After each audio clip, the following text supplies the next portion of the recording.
রান্নাও শুরু করছি, গ্যাসও চলে গেছে।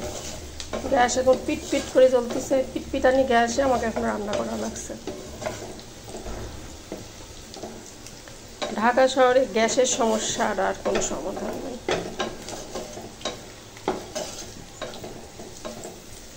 দেখা যাক কতক্ষণে রান্না শেষ করি। এখানে রুই মাছটা বসিয়ে দিয়েছি, টমেটো দিয়ে রুই মাছ। আর এখানে চিংড়ি মাছ ভেজে রেখেছি। এখন এটা কষে রান্না করবো।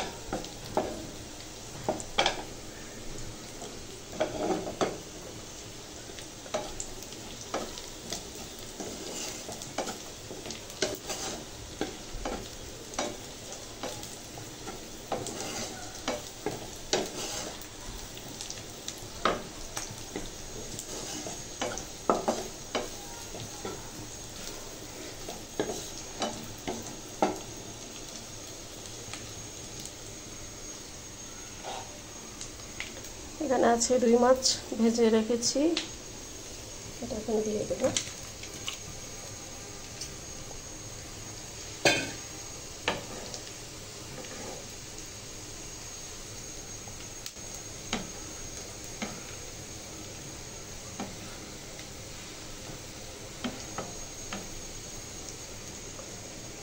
এটা ওর মতো হতে থাক, কি আর করা।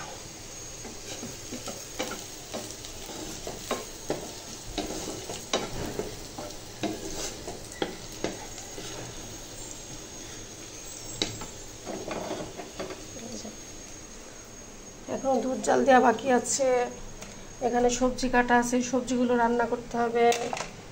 এই যে রাইস কুকারে ভাত বসে দিয়েছি, রাইস কুকারে ভাত হচ্ছে। তা ভালো যে রাইস কুকার ছিল, দেখে ভাত ছোঁয়া।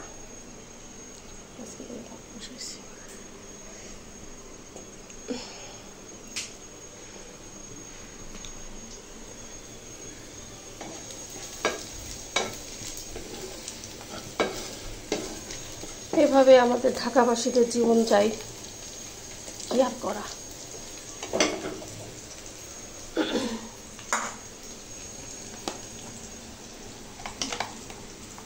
এখানে পেঁয়াজ বাটা ছিল, দিয়ে দিই। একটু রসুন বাটাও দিয়ে দিই, একটু আদা বাটা তা একটু দিয়ে দিলাম।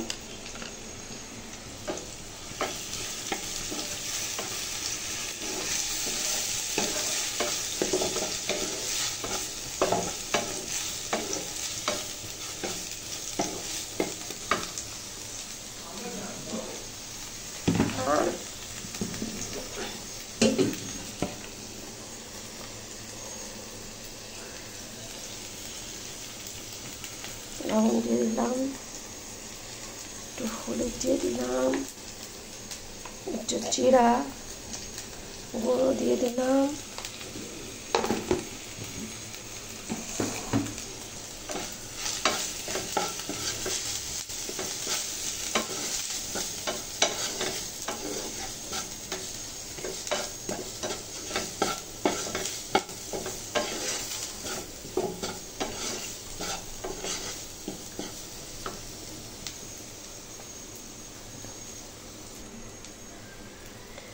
যে টমেটো ফ্রোজেন করে রেখে দিই আমি, টমেটো দিয়ে টমেটোটা ইচ্ছা করে রাখি ফ্রোজেন করে, বেশি করে কিনে রাখলে নষ্ট হয়ে যায়। এজন্য কেটে এভাবে ফ্রোজেন করে রেখে দিই, যখন প্রয়োজন হয়, ইচ্ছা হয় তরকারিটা দিতে, তখন এইভাবে দিয়ে দিই।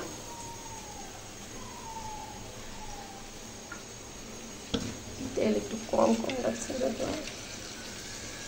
তেল দিই।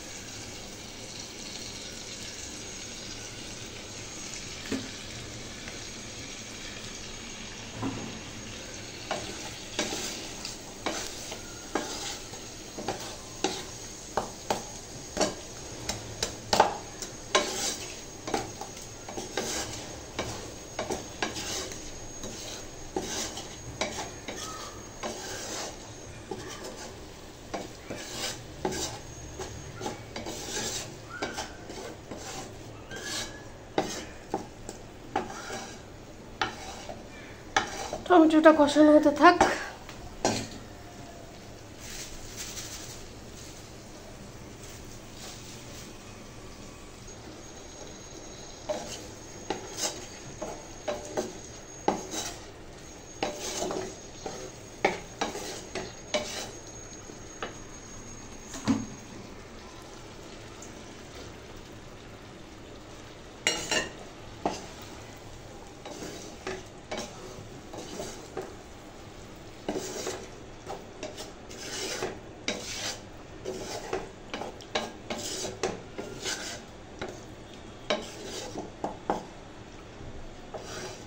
টমেটো আর চিংড়ি মাছটা মোটামুটি একসঙ্গে একটু কষাই নেব, কষাই নিয়ে তারপর একটু পানি দেব।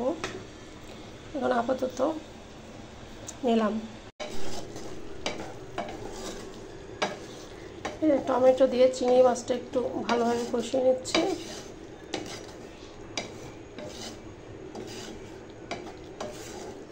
এতক্ষণ গ্যাস থাকলে রান্না কখন 2 মিনিটে কমপ্লিট হয়ে যেত, তো যে স্টাইলে গ্যাস জ্বলছে এতে রান্না করাটা অনেক কঠিন হয়ে যাচ্ছে। একটু পানি দিয়ে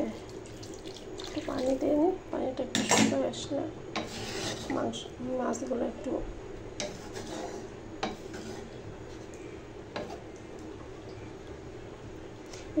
সিদ্ধ মতো হবে, তেল মশলা ঠিক মতো ভিতরে যাবে, এই জন্য আর কি। এই জন্য আমি একটু পানি দিয়ে বসাই দিলাম। ঝোলটা কমে মাখো হলে তারপর নামাতে হবে।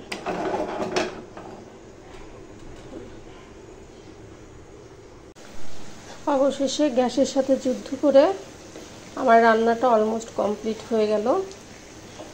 যে চিংড়ি মাছ টমেটো দিয়ে চিংড়ি মাছটা একটু বেশি করে পেঁয়াজ দিয়ে একটু ভুনা টাইপের করলাম। এখানে এই যে সবজিটাও বসিয়ে দিয়েছি, আশা করছি এটাও কিছুক্ষণের মধ্যে হয়ে যাবে। এই যে রুই মাছটা রান্না হয়ে গেছে।